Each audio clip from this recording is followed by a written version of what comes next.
নমস্কার বন্ধুরা, আজকে বানাবো আমি পনির পটলের রেসিপি।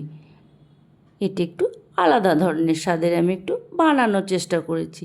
প্রথমে আমি পটলগুলোকে ভালো করে খোসা ছাড়িয়ে নিয়েছি আর সাইড দিয়ে হালকাভাবে চিড়ে দিয়েছি যাতে মশলাটি এর মধ্যে ঢুকতে পারে। তারপরে আমি পনিরগুলোকে লম্বা লম্বাভাবে কেটে নেব। এবার আমি পটলগুলোকে সামান্য পরিমাণ লবণ আর হলুদ মাখিয়ে রেখে দেব। তারপরে কড়াইয়ে দেব আমি তেল। তেলটি হচ্ছে সাদা তেল। তারপরে আমি তেলটি গরম হয়ে আসলে পটলগুলোকে এক এক করে দিয়ে দেব আর পটলগুলোকে উল্টে পাল্টে লাল লালভাবে ভেজে নেব। ভালোভাবে ভাজা হয়ে গেছে, এবার আমি পটলগুলোকে তুলে নেব।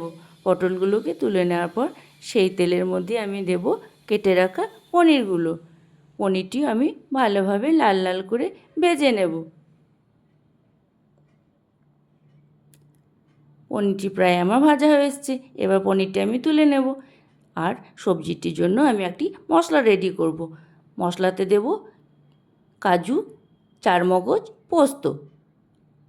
এবার আমি কড়াইয়ে দেব কিছুটা পরিমাণ বাটার।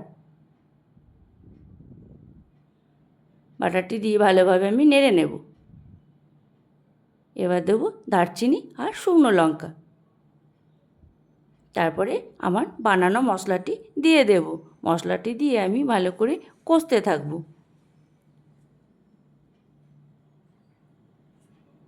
ভালোভাবে কষা হয়ে গিয়েছে, আমি দেব এবার সামান্য পরিমাণ জল।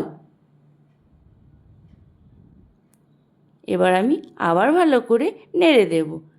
তারপরে দেব আমি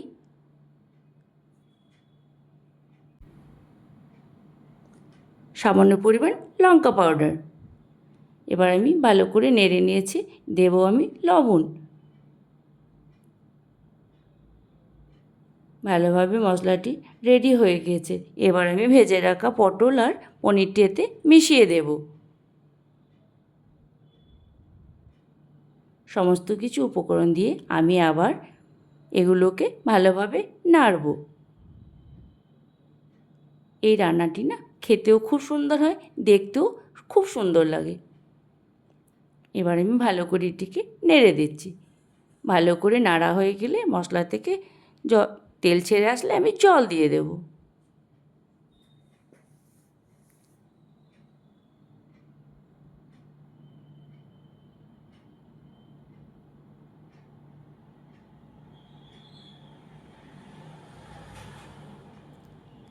জলটি দিয়ে আমি কিছুক্ষণের জন্যে ছেড়ে দেব। 5 থেকে 7 মিনিট পর আমার রান্নাটি কমপ্লিট হয়ে যাবে। এবার মশলা থেকে জলটি শুকিয়ে গেছে, মশলা থেকেও তেল ছেড়ে এসছে। এবার আমি সবজিটি নামিয়ে নেব। দেখুন, দেখতেও খুব সুন্দর লাগছে, খেতেও খুব টেস্ট হয়। এবার আমি দিলাম সামান্য পরিমাণ মেথি পাতা। আস্তে আস্তে আমি নামিয়ে নেব। সবজিটি কেমন হয়েছে আপনারা বানিয়ে একদিন দেখবেন, তারপরে আমাকে অবশ্যই কমেন্টে জানাবেন। টাটা বন্ধুরা।